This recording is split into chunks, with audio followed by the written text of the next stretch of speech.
أعوذ بالله من الشيطان الرجيم بسم الله الرحمن الرحيم الحمد لله والصلاة والسلام على رسول الله.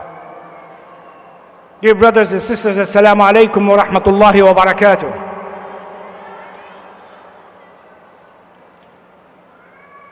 You're the lucky ones. You're going to be watching one of the most exciting sessions to start this convention with. As noted in your program, we are going to have a presentation and discussion titled Rally for Change. And this change, brothers and sisters, that we are going to talk about, we're going to showcase, we're going to present, is not only the change that we need for America. It is not only the change that they say, yes, we can. It is the change that we aspire for our own community. It is the change, it is about time for us to take. إن الله لا يغير ما بقوم حتى يغيروا ما بأنفسهم. The change has to start within, and we are very proud of the early stages of our change. And that is to be involved in shaping the future of America, the future of our communities and our neighborhoods, the change that we want to make for the better. And it is best to start with your own. Tonight, brothers and sisters, we will showcase great American Muslims who have taken upon themselves the obligation to participate in public life. And I must say the following: as a non-for-profit organization, we do not endorse any candidate or any public office through our stage. What we do here, we provide opportunity for candidates to reach out to their constituents. And there is no better for our own to reach out to their fellow American Muslims and to talk to them how they started their political life. I am very honored and pleased to introduce 4 of those examples. And I would like to start with one of our own, Brother Mohamed Khairallah, who is the mayor of Prospect Park, New Jersey, for the last 14 years. Brother Mohamed Khairallah.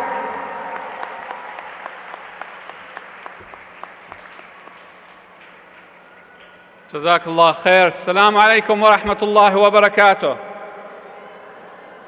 رب اشرح لي صدري ويسر لي أمري واحلل عقدة من لساني يفقه قولي. Brothers and sisters, tonight I will share with you my understanding of politics as I understand it and as I have learned it for the past 18 years. I also hope that I could inspire you to become engaged in your local communities, because for me, it was my initial volunteerism that has led me on a journey that literally impacted hundreds of thousands of people around the world and inspired many to become agents of positive change in their local communities in the US. My initial aspiration or inspiration was a political campaign sign that had a Muslim name on it. It was the seed in my mind as a new immigrant that, wow, Muslims can run for office in the US. I was still in high school, and I have never met that man until I was the candidate who was going to succeed him in 2001. When you ask Muslims about the reasons why they are not engaged in their local communities, socially or politically, you receive one of the following responses. I'm too busy. We're all doctors and engineers. My accent, and that's actually a reason that I heard, and I am a Muslim. I could never win. I'm here to let you know that your local communities, no matter where you are in the US, needs you. Our lack of engagement generally is not caused by any of the three previously mentioned excuses. It is a matter of priorities and lack of urgency. For me, engagement wasn't a matter of choice only, it was a sense of duty. A duty to give back to a community that has not only welcomed me, but also made me feel safe and accepted. My family fled Syria in 1980 during the first uprising against Assad the father. We eventually settled in Prospect Park, New Jersey in the summer of 1991. I decided to volunteer. It would help me familiarize myself with my new environment and also allow me to give back to my new home. I never had an idea that it will lead me to run for political office. So I volunteered in the local hospital, and I walked into my local fire department wanting to volunteer, and I had the following conversation. I want to volunteer. What's your name? Mohammed. Is that a Dutch name? Because my community was established by the Dutch in 1901. Local municipality law at that time did not allow for non-US citizens to participate in the fire department. However, the chief said, let me speak to the mayor and the council and see if they could change the rules. And in fact, they did. So to me, that was the second seed, or the second idea that, wow, a dictator doesn't have to change the rules. You could actually change rules locally. And in my mind, it just opened my mind to a brand new world. During college, I joined my MSA and other local clubs as part of student government. Until one day in late 1990s, a fellow firefighter said, why don't you run for office? I said, well, I don't have my US citizenship, but that was the water that fed the seed that was planted in my high school, and the idea started to grow. In the year 2000, I obtained my US citizenship.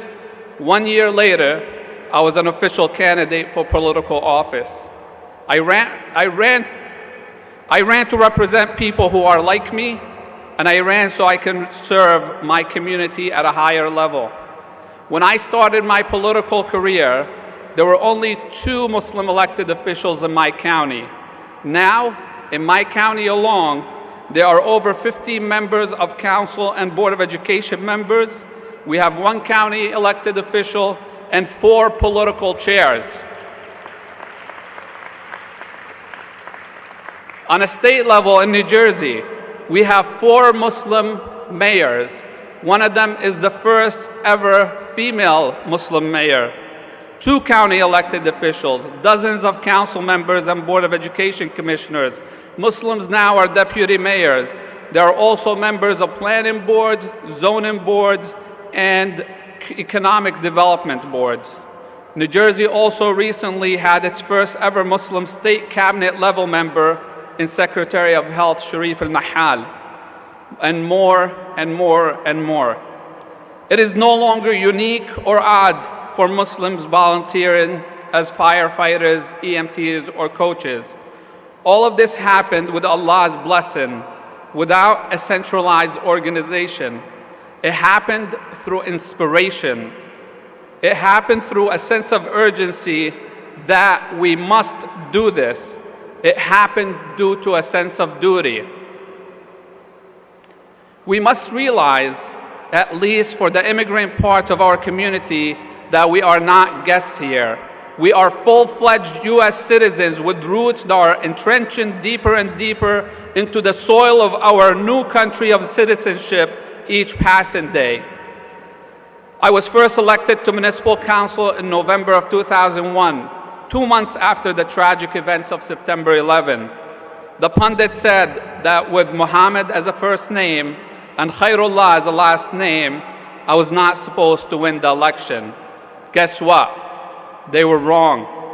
For my community, I was not Mohamed that they heard about in the media. I was Mohamed, the volunteer firefighter. I created the narrative. The narrative did not create me. I went on to become mayor four years later. I was your typical mayor. I took care of municipal budgets, made recommendations to fill vacancies, and received residents' complaints. Meanwhile, I was building alliances with other minority communities. Working with other immigrants and minorities was the natural thing to do if I wanted to survive in politics. When disaster struck in the Dominican Republic, Haiti, and Puerto Rico, my municipality rose to the occasion, and we collected supplies for them. When the Arab Spring started, I had the honor of visiting my homeland, Syria, 7 times to deliver aid. And when the Rohingyas were fleeing their homes, I was able to go with an NGO to Bangladesh to make sure that I shed light on their plight and to raise funds for them. When Trump announced the Muslim ban, I was one of the main organizers for the protest rally attended by New Jersey interfaith organizations and the 2 New Jersey U.S. senators. Remember, I started as an immigrant who just wanted to become acclimated with his community and give back a little bit. One thing led to another, and through activism, millions of dollars were raised for those who are in need, and I became a voice for the voiceless despite being a mayor of a small New Jersey community. See, you do not need to have a large platform to make a difference. You do not always have to run for the highest possible office to make the biggest difference. You just need passion. You need conviction. You need determination. You need to believe that your voice matters and that your voice does make a difference. When I was in my freshman year of college, I learned that politics is the art of who gets what, when, why, and how. I also heard from Congressman Keith Ellison that if you're not at the table, you are part of the menu. Politics is not a spectator sport. It is a contact sport. You will not get what you want by wishing that politicians do the right thing. You will only get close to what you want if you are in the decision room or when you have allies in that room. Next year, we have an election where an incumbent who wanted a total and complete shutdown of Muslims entering the U.S. is the presumed nominee for his party. I do not need to remind you of his actions and policies, national and international, while in office. I'm not telling you who to vote for. I'm telling you that it is up to you to affect the shape of how things flow in the future. By volunteering in the various local and presidential campaigns, you might be able to communicate your feelings and opinions directly with the candidates. By donating to those campaigns, you attract the attention of the candidates and those who are running their campaigns and cause them to want to talk to you. Let me wrap this up as my time is up.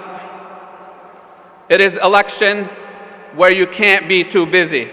It is an election where your proficiency in the English language should not deter you from registering your family, friends, and neighbors to vote.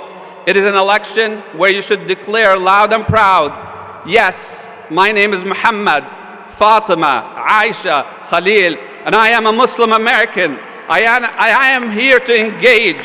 I am here to mobilize. I'm here to volunteer. I'm here to voice my opinion. I'm here to be heard. I'm here to save my country from bigotry and hate. I'm here to protect our American values. I'm here to vote. God bless you. Assalamu alaikum.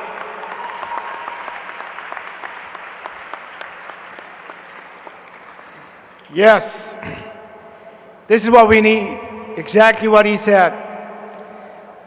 Let me now introduce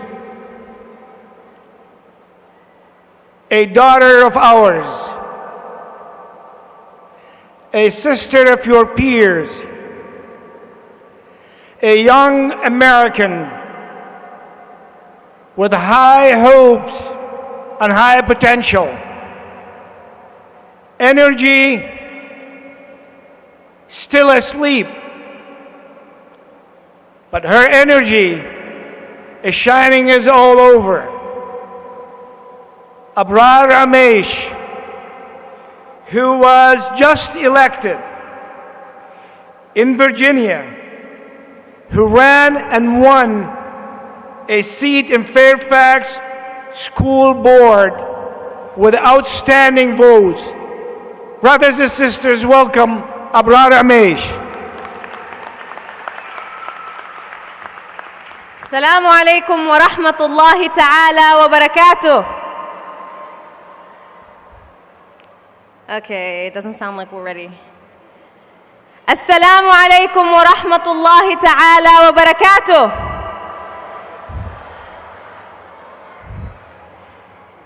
Are we proud Muslims? Are we unapologetic? Are we ready for change? So I'm going to try that one more time. Assalamu alaikum wa rahmatullahi ta'ala wa barakatuh.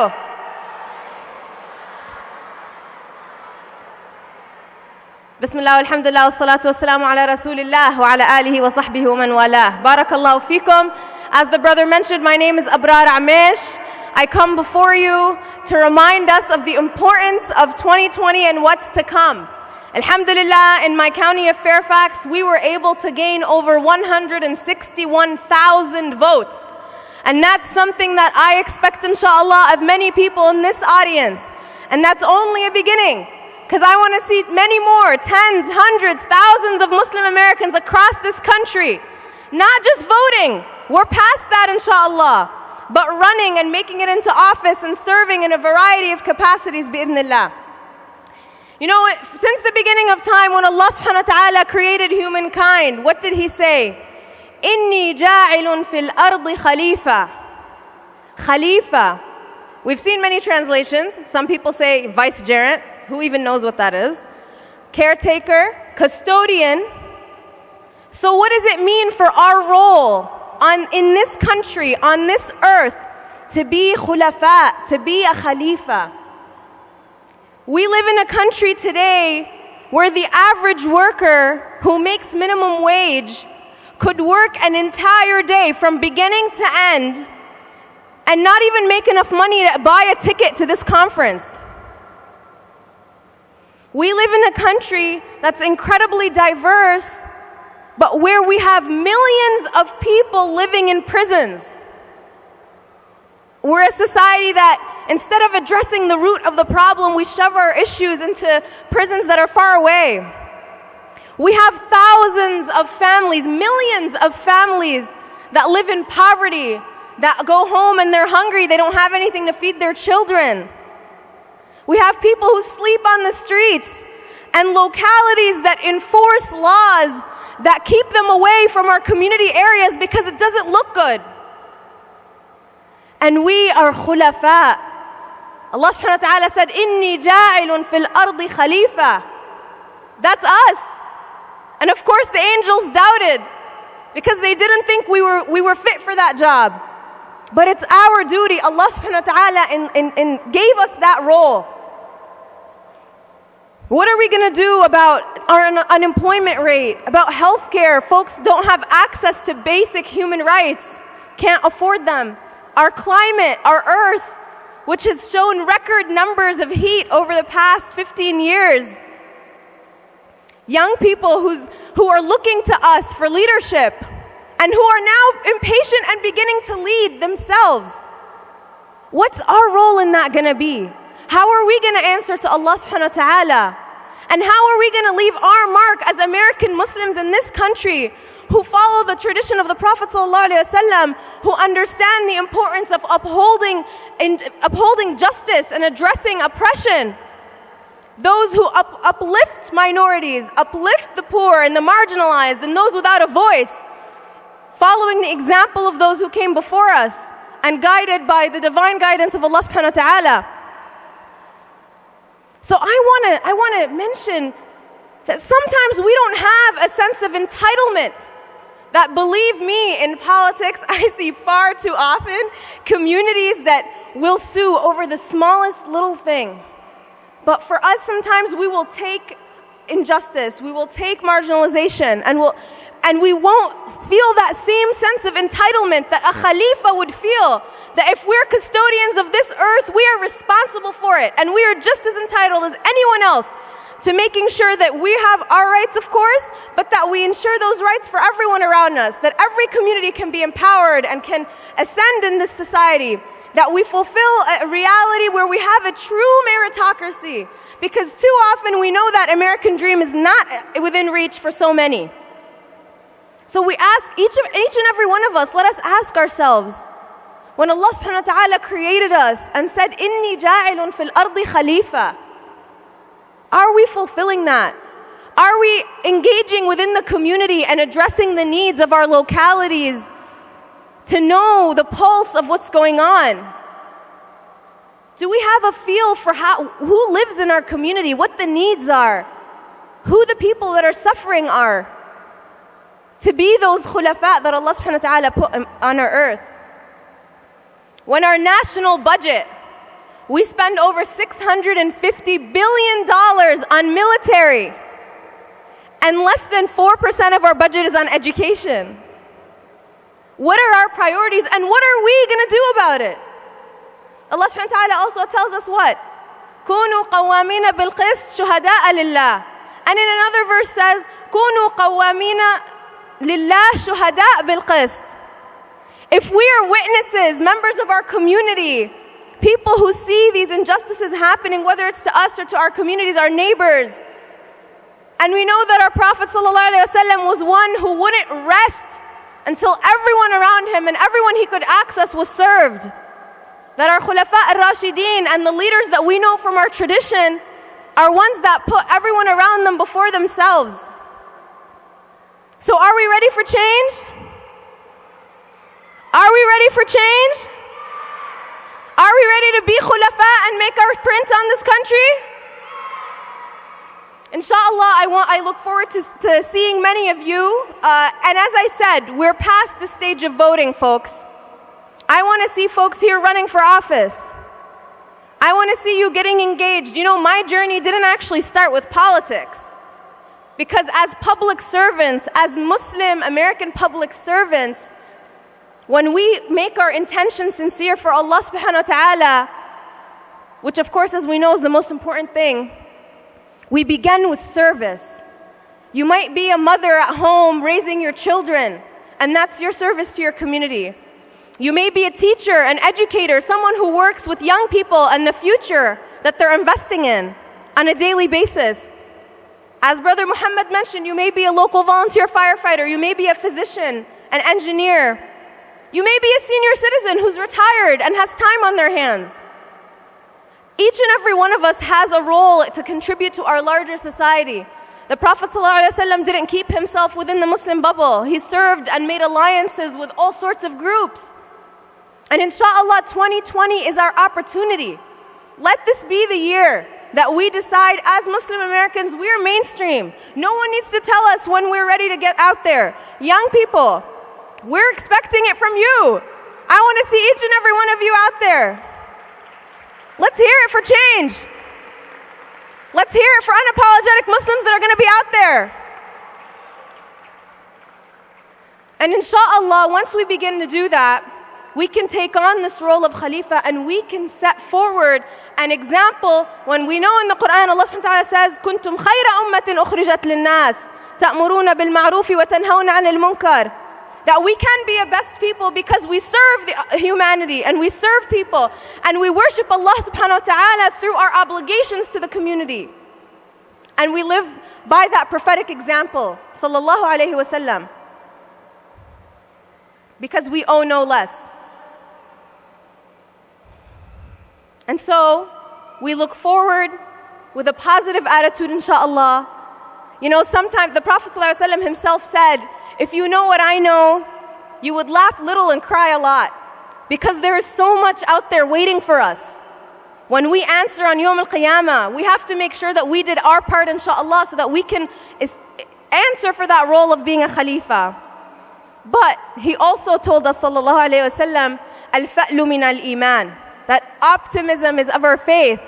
So let us lead positively, inshallah. Let us go out there and make sure every single member of our community is registered to vote, that every single one of us is not only watching the news and every once in a while casually, or maybe not at all, but that we understand the issues, that we're advocates out there for the greater causes that impact our communities, bi'idhnillah. And let's make sure that we fulfill our obligations first and foremost as Muslims before Allah subhanahu wa ta'ala, as witnesses in our communities, to ensure that the oppressed and the marginalized, that the Prophet ﷺ advocated for and uplifted and fought for, that those are people today that we fight for. So that one day we can say, the community can look and say, wow, look at the Muslims. Look at what they're doing. This is their contribution to our community. So that we can bring pride, inshallah, to our identity. So I'm going to ask you all one more time. Are we ready for change? Are we going to be unapologetic? Are we proud Muslim Americans? All right, inshallah, I will see you all at the polls, running for office, inshallah, and making a difference. Barakallahu feekum.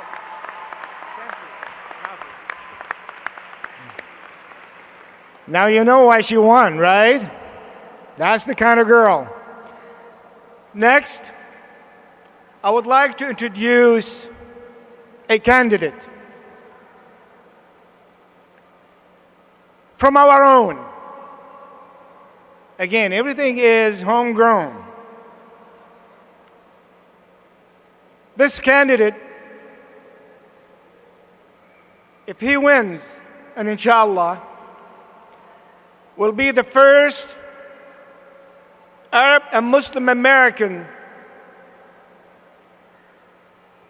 to become a congressman in the state of Illinois. And he will be running for the 3rd district in Illinois. Of course, we don't count Barack Hussein Obama, because they said he is not a Muslim. Well, that's okay, even if his name and his father's is Hussein. But we do have an authentic one who is running, and he is Rashad Darwish, or Rashad Darwish. Please welcome Rashad Darwish.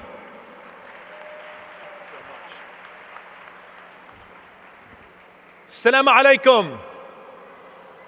Good evening, my family and friends. Yes, my name is Rashad Darwish, and I am running for United States Congress to represent the people of right here in Illinois District 3. But you must know something, that I do want to serve this country proudly, and I want everyone to know that I will serve it as a proud American. But please, let me be clear, I want everyone to know that I will serve this country as a proud Muslim American. My friends, it's never easy to make this decision to run for Congress. And when you stand and make this decision, it did not happen for me 6 or 7 months ago. The story goes back to 1967. My family, my mom and dad, Hajj Amir and Hajj Fazeh Darwish, they came from a town from the West Bank of Palestine. And they didn't come with this country. They didn't come to this country with the Muslim dream. And they didn't come with the Palestinian dream. They came to this country with the American dream. And the American dream is something that we fight for every day. And that's to make sure that we go to work, we provide for our families, and to make sure that we hope that we receive an equal opportunity. But there's something extraordinary happening in our country, and it's a huge problem. And this problem is Donald Trump. Donald Trump wants to build a wall. I want you to know that I am running for Congress to tear down the wall, because we are all equal. We are all brothers and sisters. There's a serious situation we have because we have a president that wants to separate the brown versus the white, the power versus the powerless. And I am running to make sure that we treat everyone equally, because I am a Muslim. And as a Muslim, I understand that we treat everyone equally, and that comes with kindness, love, and respect, because these are the values we should all have, and we should have it in Washington, D.C. These values for me came in 1982. I grew up in a town called Stone Park, Illinois, and this was a town that showed a lot of promise, but things started to change. Gangs started coming into our neighborhood, and my parents decided to make a big move. You may have heard of a show called Fresh Prince of Bel-Air. Well, guess what? I didn't go to no Fresh Prince of Bel-Air. We didn't go to LA. My parents said, we're moving to Palestine. And this is where we got to learn how to witness an injustice, how an injustice looks like. At a very young age, we got to see tanks roll into our neighborhood. We saw people taken to jail. I saw family and friends killed for nothing. And it affected us. It affected me dearly, because this is the first time that I witnessed how an inequality looks like. I got to see how an injustice looks like. So yes, when I rise up and say I am running for Congress, it is the Muslim in me, it is the Palestinian in me that understands that we have to make sure that when you are going to serve in this government, it doesn't matter what stage. For me, inshallah, it's the United States of Congress. However, ultimately, we must make sure that we serve everyone equally. Are you with me on that? Do you believe in equality, ladies and gentlemen?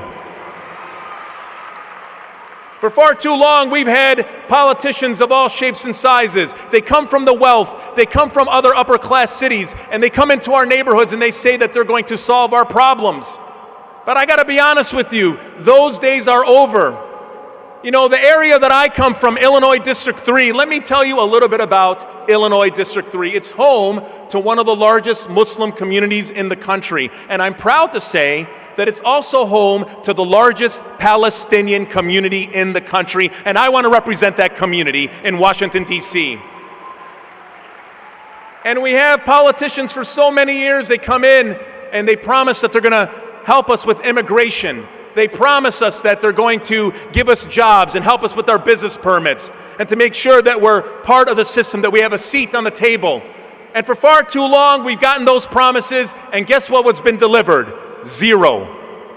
So now, my friends, if we are to see change in government, if we are to see change in Washington, D.C., it begins with us. We are the ones that have to make the change, which means we have to vote. We have to run for office. This is the only way we could see real change. And let me hear you. Do you want to see change? I want to share this with you, everyone, because yes, I am running for Congress, and I am running as a proud American, but I want to speak to a lot of the younger people that are here tonight. I want you to know that I am running for you. You know, I want to make sure that even we're having growing pains, and I know my brothers and sisters on stage, we are new. This is a new generation of people like us who are taking this step. But what I hope for is for all of you to make sure that you run for office and we make it easier for you. We want to develop an infrastructure so when you rise up to be the next congressman, to be the next senator, to be the next president of the United States of America, that you will be ready, and it'll be because of the path that we built for you. Finally tonight, I want to share with you my dream, because this is a dream that you always have. It's a vision you have, you know, because you must have the path to victory. You must sense it and feel it. And I want to tell you what I see. Inshallah, we are victorious. And I said we are victorious in November 2020. And in January 2021, here is my dream. I hope to see all of you go to Washington, D.C. I hope you will join me and join us. And I hope you will witness the swearing in, because here's what you will see. You will see my right hand raised high, because I will swear my oath to the United States of America, because I love this country and I am proud to be an American. But please understand, my left hand will be firmly planted on the Holy Quran, because without Allah subhanahu wa ta'ala, nothing can be accomplished. Thank you all. May God bless you all, and may God bless our, and I mean our, United States of America.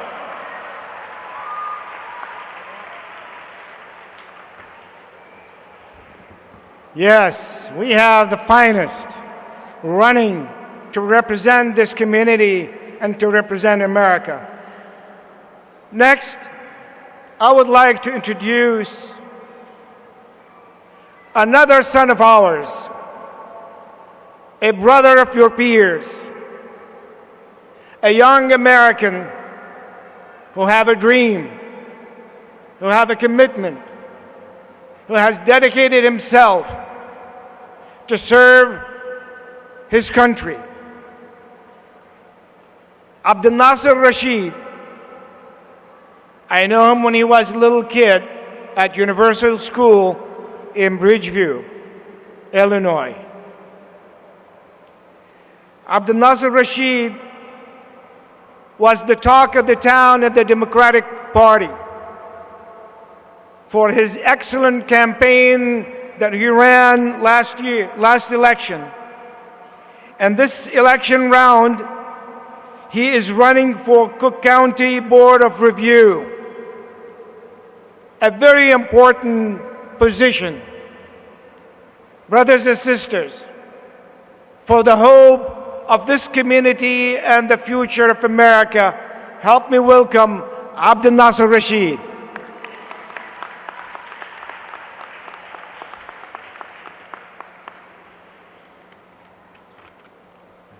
السلام عليكم ورحمة الله وبركاته. ربي اشرح لي صدري ويسر لي أمري واحلل عقدة من لساني يفقهوا قولي. First of all, I would like to thank the organizers of the convention for the work that you've done and for inviting us today and for inviting me to be among this distinguished group of candidates up here today and elected officials. My name is Abdelnasser Rashid. I grew up here in Cook County and in Palestine. I attended Universal School in Bridgeview and Harvard University. I'm currently pursuing my MBA at the University of Chicago.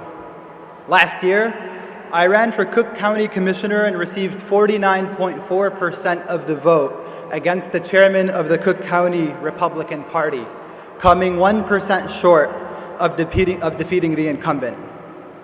I'm running now for a related office in the property tax system, the Cook County Board of Review. It's a technical role. Fundamentally, it's about fairness. I'm not going to get into the details of it, but fundamentally, it's about fairness for homeowners and fairness for taxpayers and making corporations pay their fair share, and that's why I'm running. I have one message for everyone today. If there is one thing I'd like you to take away from my presentation, it's that political involvement and public or government service could be some of the most humanitarian contributions that we make. Let me repeat that. Politics could be the most humanitarian contribution of all. This may seem like a controversial statement, but I believe we all know this. We've all volunteered, I hope, or are currently volunteering at an organization such as a homeless shelter, or are tutoring children who need help, or helping at a food pantry. That is a humanitarian thing to do. It's the right thing to do. One person, you or I, we can tutor a handful of children to help improve their educational outcomes. And in fact, a group of us, 10 or 20 or more, can band together and create an organization or support an organization that helps hundreds or thousands of children, or supports a homeless shelter that is housing dozens of people in need, or clean up a park to protect our environment. But if I were to ask you, and I do want to ask you, would you like to join the cause of ending homelessness? Raise your hand. Who wants to end homelessness here? Would you like to have a public education system that's strong enough that children don't need outside intervention? The schools are strong. Raise your hand. Who wants that public education system? Would you like to protect our planet for our children and our grandchildren? Raise your hand. We all want these things, of course. The institution, the organization that's best equipped to deliver those outcomes at that scale is our government. Through laws and through budgets, we get to decide what kind of society we want to be. Are we a society that prioritizes corporations or that prioritizes people? Are we a society that supports some children or one that supports educational opportunities for all children? Are we a society that has a healthcare system with haves and have-nots, or one that provides Medicare for all? Do we support the dignity and rights of the Palestinian people, or do we support Israel's human rights abuses? Do we overtax homeowners to subsidize corporations, or are we a society that makes sure each person is paying their fair share? And this fundamentally is how the democratic process and the institution of government can be used to be humanitarian at an incredible scale. And I point you to the example of Sayyidina Yusuf alayhi salam, who when the opportunity arose, he said, وَاجْعَلْنِي عَلَى خَزَائِنِ الْأَرْضِ إِنِّي حَفِيظٌ عَلِيمٌ. Appoint me over the storehouses of the land, indeed I will be a knowing guardian. He asked for a government position in order for him to use his skills and to use his abilities to help the people of Egypt. And we know the hadith of the Prophet sallallahu alaihi wasallam. He said, if you see an injustice, fix it with your hand. And if you cannot, then with your tongue. And if you cannot, then hate it with your heart. We have the opportunity to practice this hadith. Yes, and we should, volunteering individually and as groups and as organizations, but also practicing this hadith in terms of political involvement so that we can change society and help millions of people and create a fair and equitable society.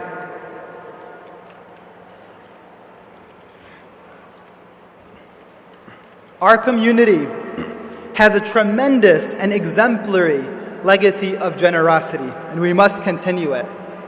So I challenge us, the next time you hear someone say, and I know we all hear it all the time, I'm sure you guys do too, I'm not into politics, I support humanitarian work, to say, brother or sister, let me explain how politics could be an incredibly humanitarian thing for you to do. So I am overjoyed to see the rise of young people and all people across this country who may have been previously apathetic, since Trump's election, get up and say, we're going to rise up, we're going to vote, we're going to volunteer, we're going to donate, we're going to run for office, because it's the right thing to do, and it's the humanitarian thing to do. Because we have a choice.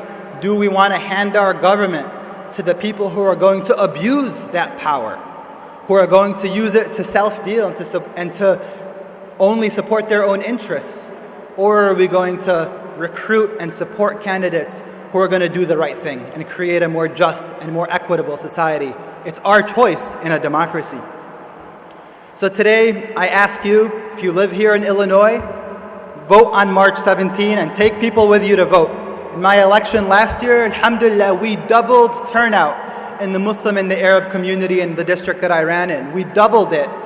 At the same time, there were 5,400 people who we know from our community who didn't vote. And I lost that election by 1,300 votes. So while we were incredibly proud to double the turnout, a huge, phenomenal outcome, we also know that there is work to do to go out and vote and get our communities, our families, our friends, our neighbors to go out and vote. And go out and volunteer on a campaign, any campaign, even if it's just for a few hours. Donate to candidates and try to avoid saying, I give to humanitarian, I don't give to politics. And yes, go out and run for office. So, Jazakumullah khair for being here today. Assalamu alaikum wa rahmatullahi wa barakatuh.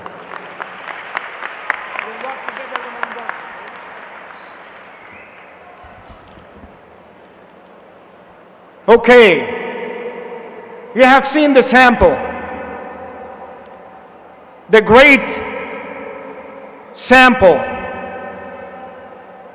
the true showcase of who we are.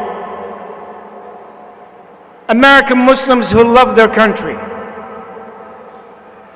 who are rising to the challenge. The higher the pressure, the more resilient we become. The higher the contest, the more winner we become. The fine brother and sisters who just spoke to you today on the importance of making a change. This change, brothers and sisters, has to happen November 3rd, 2020. And you have an obligation to register to vote and to vote. Your brothers and sisters, they believed in the change. This session is to rally for the change. But tomorrow and next year and every year will be our struggle, will be our hard work to do the change. Change for real America. America that we know to its roots. America the hope. America the promise. America the opportunity. The great America. America the land of the free and the home of the brave. And you are the free and you are the brave. And America depends on your vote November 3rd, 2020. Are we ready for the change? Are we ready for the change? Are we ready for the change? See you November 3rd, 2020 next year. Wassalamu alaikum wa rahmatullah.